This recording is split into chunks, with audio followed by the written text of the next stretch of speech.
मानो चिड़ा रानू चिड़िया को बिठा कर ले आया था। रानू चिड़िया गर्मी से बेहाल हो रही थी।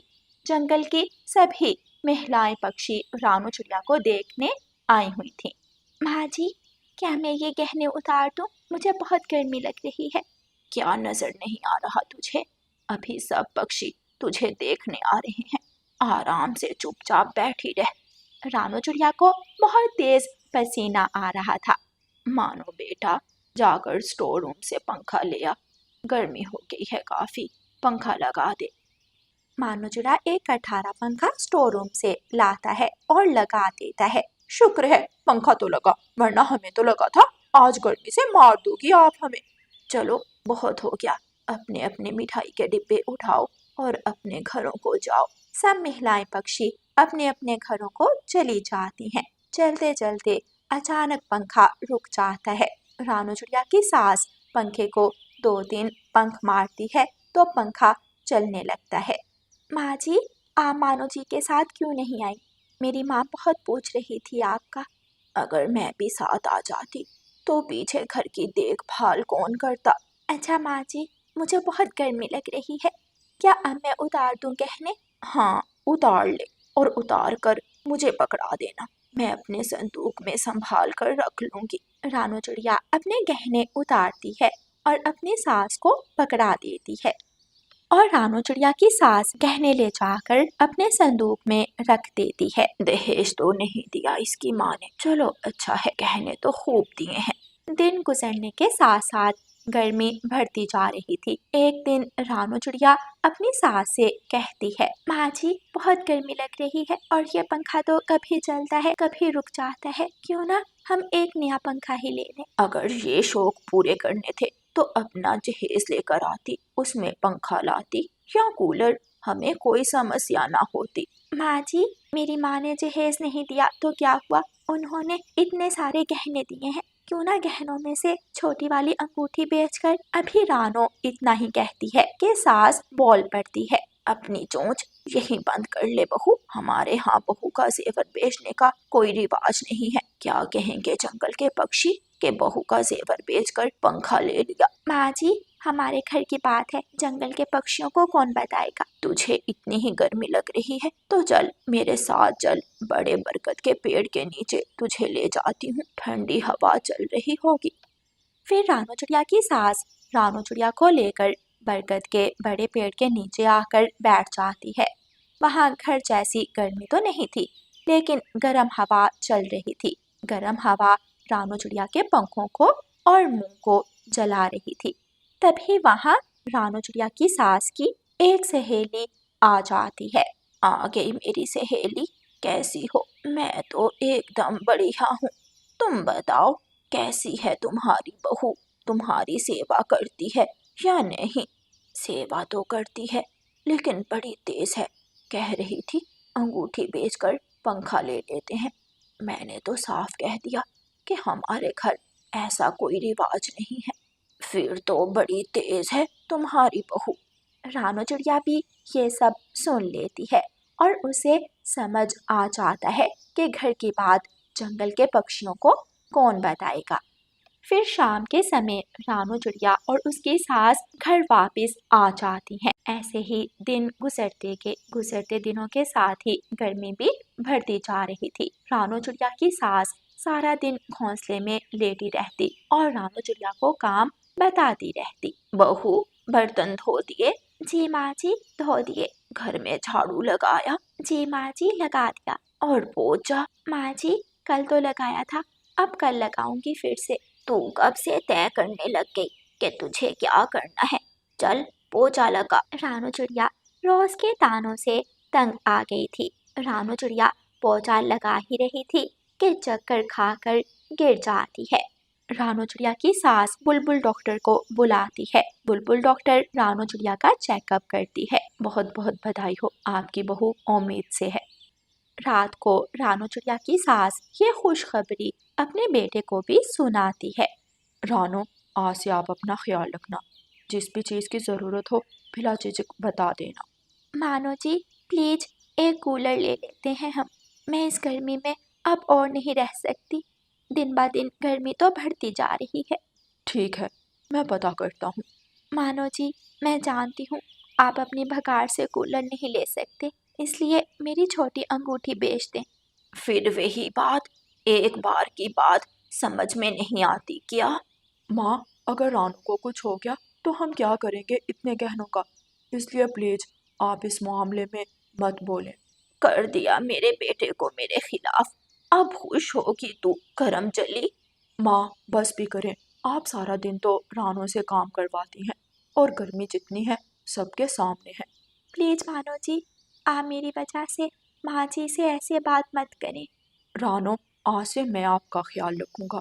माँ प्लीज, आप रानो को अपनी बेटी समझें।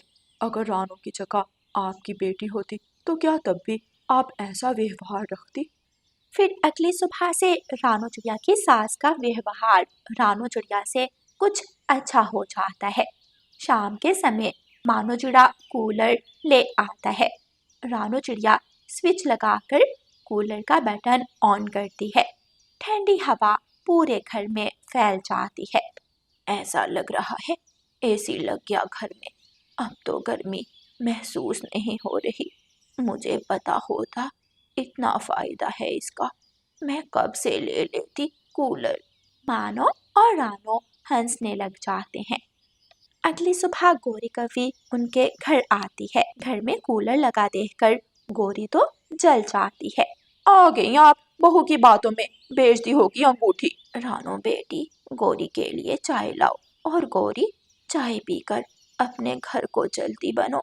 गोरी को भी समझ आ जाता है कि अब रानो की सास के कान भरने से कोई फायदा नहीं होने वाला, इसलिए वो चुपचाप चाय पीकर चली जाती है। रानो चिड़िया और उसकी सास कूलर के सामने बैठकर बातें करने लगती हैं। प्यारे दोस्तों, इस कहानी को लाइक, अपने दोस्तों के साथ शेयर और चैनल को सब्सक्राइब करना बिल्कुल मत भूलना। आपका धन्यवाद। इसका जवाब है 5 और 6 11 होते हैं। अरे वाह गुड़िया, तुमने तो इतनी जल्दी जवाब दे दिया है। बहुत ज़हीन हो तुम। तो टीचर, अब आप मुझसे पूछे, मैं भी बिल्कुल सही सही जवाब दूंगा। अच्छा, बहुत आसान और सीधा सा सवाल है।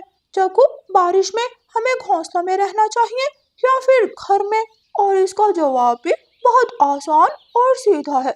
तो टीचर, हमें बारिशों में घोंसले में रहना चाहिए, एक मजबूत घोंसले में। सब छोटे पक्षी हंसने लग जाते हैं। चक्कू, फिर तुम बारिशों के मौसम में घोंसला ही बनाना। चलो बच्चों, छुट्टी का समय हो गया है। छुट्टी की बेल बजती है और छोटे पक्षियों को स्कूल से छुट्टी हो जाती है। सभी छोटे पक्षी बैग उठाते हैं और अपने अपने घरों की तरफ उड़ते हैं। मम्मा, मैंने तो साफ और सीधा जवाब दिया कि बारिश के मौसम में घोंसले ही मजबूत होते हैं। और सब बच्चे बहुत हैरान हो गए कि आखिर मैं इतना ज़हीन कैसे हो सकता हूँ। जग्गू, वो हैरान नहीं हुए होंगे, जरूर तुझ पर हंस रहे होंगे। बारिश में घर ही मजबूत होता है बेटा, घोंसला नहीं। पता नहीं कब अकल आएगी तुझ में। मेरी प्यारी बच्ची, आप अपना होमवर्क करो, मैं जाकर नदी से पानी लेकर आती हूँ। गुड़िया बहुत ज़हीन चिड़िया थी। जंगल में कोई भी उसका मुकाबला नहीं कर सकता था। ऐसे ही वक्त गुजरता गया। अब गुड़िया की स्कूल की पढ़ाई पूरी हो गई थी और उसे आगे कॉलेज में एडमिशन लेना था। मम्मा, कॉलेज का खर्च बहुत ज़्यादा होगा, आप रहने दें, मुझे नहीं लेना कॉलेज में एडमिशन। मेरी बेटी, तुम इतनी ज़हीन हो, तुम्हें क्या लगता है तुम कहोगी और मैं मान लूँगी तुम्हारी बात। मुझे अच्छे से पता है कि तुम्हारा कॉलेज में पढ़ने का बहुत मन है। रानो चिड़िया गोरी कवि के पास जाती है। गोरी बहन, मेरी बेटी आगे कॉलेज में एडमिशन लेना चाहती है, क्या आप मेरी कुछ मदद करेंगी? पैसों की बात तो बिल्कुल मत करना। तुझे अपने पैसे दिए तो तू गरीब पक्षी मेरे पैसे वापस कैसे करेगी? गोरी बहन, मेरी बेटी गुड़िया बहुत ज़हीन है, वो पढ़ लिख कर ज़रूर कुछ अच्छा ही बनेगी, फिर मैं आपके पैसे वापस कर दूंगी। हाँ मम्मा, गुड़िया सच में बहुत ज़हीन है। मुझे तो लगता है वो ज़रूर कुछ बड़ा बनेगी। अच्छा अच्छा चिड़िया, मैं पैसे दे देती हूँ, लेकिन फिर मैं ब्याज के साथ वापस लूँगी। ठीक है गोरी बहन। रानो चिड़िया गोरी कवि से पैसे लेकर आती है और अपनी बेटी को जंगल के अच्छे वाले कॉलेज में पढ़ाती है। रानू चिड़िया अपनी बेटी का खूब ख्याल रखती। उसे दूसरे पक्षियों से पैसे मांगने पड़ते तो वो मांग लेती, लेकिन अपनी बेटी को हर चीज़ खरीद कर देती। फिर गुड़िया की कॉलेज की पढ़ाई भी ख़त्म हो जाती है। गुड़िया अपनी सहेली मीना के साथ ऑटो में घर वापस आ रही थी। मीना, पढ़ाई खत्म हो गई है तो भूल मत जाना, मुझे मिलने आती रहना। क्यों नहीं गुड़िया, मैं ज़रूर आया करूँगी और तुम भी मेरे घर आया करना।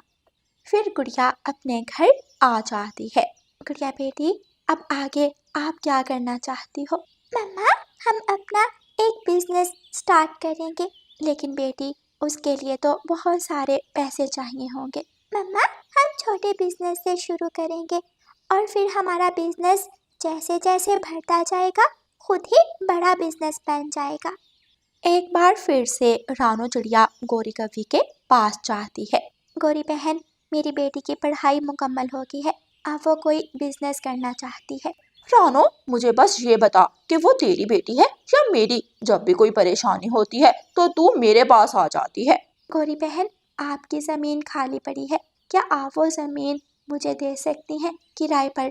मेरी बेटी वहाँ ज़मीन पर दुकान खोलना चाहती है। मैं किराए पर तो दे दूं, लेकिन तुम्हारी दुकान की ओपनिंग मैं करूंगी। फिर रानू चिड़िया और उसकी बेटी मिलकर गौरी कवि की उस ज़मीन पर छोटी सी मिठाई की दुकान बना लेती हैं। इतनी छोटी सी दुकान की ओपनिंग करते कितनी बुरी लगूंगी मैं। गौरी आंटी, आज हमारी दुकान छोटी है, लेकिन आप देखना, मेरी यही मिठाई की दुकान एक दिन बहुत बड़ी बेकरी बन जाएगी, जंगल की मशहूर बेकरी। जैसे जैसे दिन गुजरते गए, गुड़िया की वो छोटी सी दुकान जंगल में बहुत चलने लगी। हर समय उसकी दुकान पर भीड़ होती। रानू चिड़िया भी धीरे धीरे गौरी के पैसे वापस करने लगी। कालू जी, उस छोटी चिड़िया का बिजनेस तो चल गया, अब हम क्या करेंगे? ऐसे तो वो जंगल की बहुत अमीर पक्षी बन जाएगी। गौरी, इस जंगल में कोई हमसे अमीर नहीं हो सकता। दुकान की एक चाबी कौवों के पास थी। कौवे रात को चिड़िया की दुकान पर जाते हैं और उसका सारा सामान चोरी कर लेते हैं। अगली सुबह जब गुड़िया दुकान खोलती है तो हैरान रह जाती है। मम्मा मम्मा, हमारा सारा सामान चोरी हो गया। तभी गुड़िया को वहाँ काले पंख दिखाई देते हैं। मम्मा, कहीं ये सब गौरी आंटी और कालू अंकल ने तो नहीं किया? नहीं नहीं गुड़िया बेटी, हमने उनकी ही ज़मीन पर दुकान बनाई है, हम उन पर शक नहीं कर सकते। मेरी बेटी, तुम चिंता मत करो, मैं गौरी कवि से कुछ पैसे उधार ले आती हूँ, फिर दुकान में नया सामान डाल लेंगे। फिर उस दिन के बाद गुड़िया पैसे जमा करने लगी, क्योंकि उसकी मम्मा तो बहुत मासूम थी। लेकिन गुड़िया को समझ आ गई थी कि गौरी अब उसकी दुकान के पीछे पड़ गई है।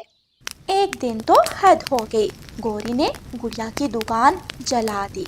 मम्मा, बस बहुत हो गया, अब आप उन कौवों से उधार नहीं लेंगी, मैंने पैसे जमा किए हैं, हम अपनी अलग दुकान बनाएंगे। फिर रानू चिड़िया और गुड़िया मिलकर दूसरी ज़मीन पर अपनी दुकान बना लेती हैं। एक दिन गौरी कवि गुड़िया की दुकान पर आती है। छोटी चिड़िया, 7 रंग की मिठाई पैक करके दे दो, मेरी माँ आ रही है दूसरे जंगल से। पहले पुराना उधार चुकाओ, फिर आना आप। तेरी माँ भी मुझसे उधार पैसे लेती रही है, भूल मत गुड़िया। अगर मेरी मम्मा पैसे लेती थी तो ब्याज समेत वापस लेती थी आप भी भूलो मत ये बात। गौरी को समझ आ जाता है कि गुड़िया बहुत तेज है, वो उसके जाल में फंसने वाली नहीं है। रानो, कैंची की तरह जुबान चलती है तेरी बेटी की, अब मैं कभी भी तुम्हारी दुकान पर नहीं आऊंगी। गौरी आंटी, अगर आप अगली बार आओ तो उधार के पैसे लेकर आना प्लीज। गुड़िया हंसने लग जाती है और गौरी कवि गुस्से से वहाँ से चली जाती है।